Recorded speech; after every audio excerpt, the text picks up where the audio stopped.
So I'm in the Shibuya station and this is the public toilet. Come on.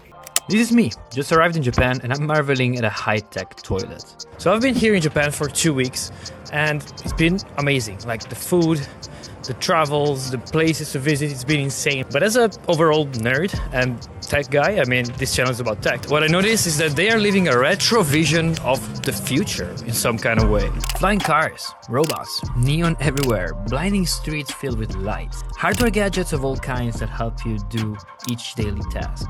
This was a big vision of the future in the 1980s. And instead, what did we get? Cars are not flying, but we got Airbnb and Uber. There are no humanoid robots around, but we now have access to all the knowledge of mankind in our pocket, with memes. But as I was in Japan, it really felt weird to see that this country is clinging to this retro future of the world. But why? So the history of Japan is kind of a crazy one. At the end of World War II, the country was basically in ruins. The cities were razed to the ground, but over the next 30 years, they skyrocketed to being one of the most advanced countries in the world. This massive growth was fueled by manufacturing. Japan became the place to build high-tech stuff. It all started with things like the transistor. They managed to license the technology of the transistor from the US, and a company that you now call Sony was building radios, small portable radios, which became one of the most popular items of the 50s and 60s.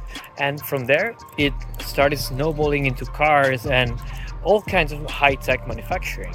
Out of the top 50 biggest companies in the world by market cap, 31 were Japanese companies at the time. And at this time, it looked like Japan was going to surpass the USA as the first country in the world by just GDP. Japan became the world capital for building physical, high-tech things. Now, don't forget, this is a time where cutting-edge technology means TVs, VCRs, the Sony Walkman, the Game Boy, film cameras. These were the items that any tech person at the time would want to get their hands on. And if you ask anyone, what is the most cutting-edge and futuristic thing that you can build that is physical? Most people would just say robots. I mean, come on. This place is called Pepper Parlor, and it's in Shibuya, and it's supposed to be like a robot cafe, so let's check it out. So unfortunately it's reservation only for now, but this whole place is manned by robots. I mean, there's a guy there, and it's definitely for show, but there's just robots going around and waving at people. There's this normal robot here, which I guess is like waiter. Hello. Is it tracking me?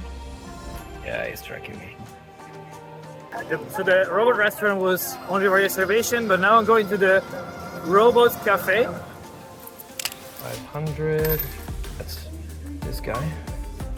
So we got a ticket, and this is our barista here. So we put the ticket right here.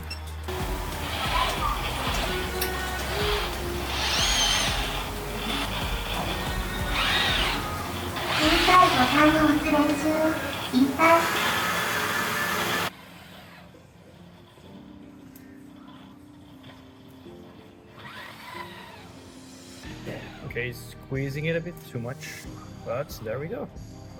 Coffee's ready. Thank you, sir. Hello. You know what? It's actually not bad. In many cultures, having a humanoid robot falls in what is called the uncanny valley, which is something that is like a human but not really like a human, and this causes a very negative perception of this robot. But in Japanese culture, even the word robot has a different meaning.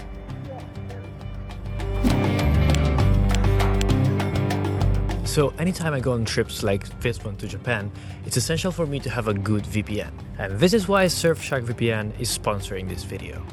The first and most important thing for me is being able to book flights and hotels with the cheapest possible rates. Especially with expensive plane tickets like London to Tokyo, it's very important that you get the best price. And this is why my favorite sport recently has been jumping around the world with my VPN, trying to find the best price. Another super convenient thing is watching movies from my home country.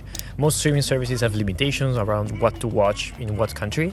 And so with this, I can set Netflix to my home country and Yeah, I admit the Harry Potter logo looks pretty dope in Japanese, but after a while of browsing through this, I can assure you, you will get tired of it. So if you use the discount code that I have in the description, you can save 83% on your Surfshark VPN subscription and get also 3 months completely for free. And if this is not enough, you also get a 30-day money-back guarantee.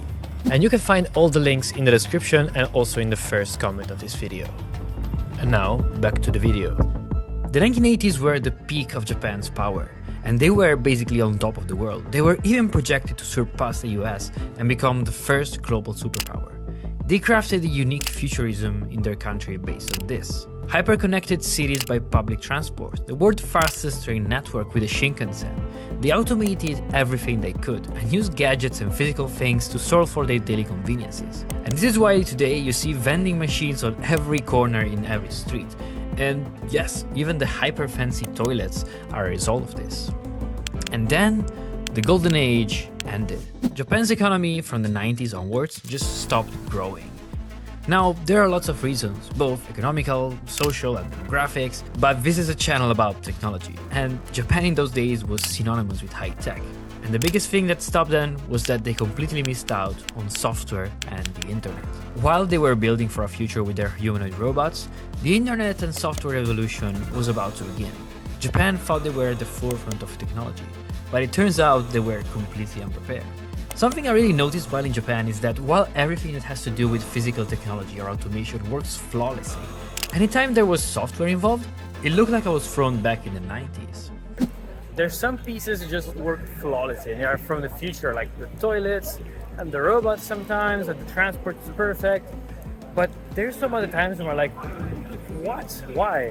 Like payments. I could never ever get to pay with my credit card or any kind of digital payment system. And this is the first time in quite some time that I have to use cash so much. I always carry around lots of cash because that's the only thing I'm sure people will accept. Everything seems so futuristic, but then also everything works with cash, for example. And every single time I had to deal with any kind of software here in Japan, every kind of website, it was just so bad.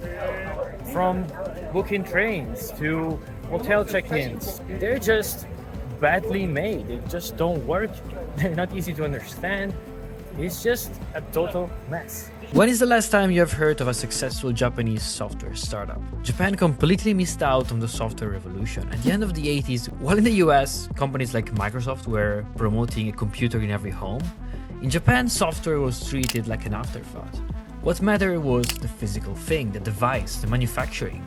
While hardware engineers in Japan were and still are considered with much respect and admiration, in Japan software development was not considered as important as in the US, despite clear signs that this was the direction the world was going into. Japan missed out on the software train, and now they fell behind on being one of the tech powerhouses of the world. Another aspect that I noticed is that while Tokyo is a massive city with 30+ million people, you'll see that it's not very diverse.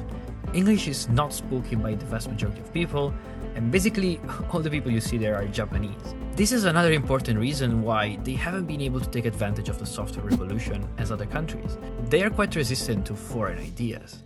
And this could have even worked while they were on the top, but once it was clear that other countries were leading the software way of tech, this put them at great disadvantage.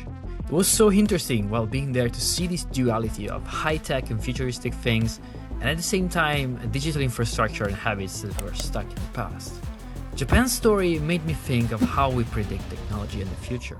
The first instinct when trying to predict the future is to take the problem, say, for example, transport, and then predict that it will be solved by an extreme version of a technology we have. So let's take cars to solve the problem, and now we'll predict that in the future cars will fly. But time and time again, people have failed to see radical shifts, like for example software and the internet, which turned out to be far more important than all the hardware gadgets that Japan saw as the future. While today we marvel at what AI can do and we rush to predict that this is the technology that will be the core of our future in 30 years, we might be completely ignoring a new wave of tech that is just starting. This can change the economies and the dynamics of entire countries. When I'm traveling, what I'm looking for is not to see yet another monument or landmark. I mean, I'm from Italy, I've seen enough churches and castles in my life. What I'm looking for is a place with unique culture and crazy histories. And Japan is definitely one of the top places you should visit for that. If you've been to Japan, let me know in the comments below what you think about this. And here is another video that you might enjoy.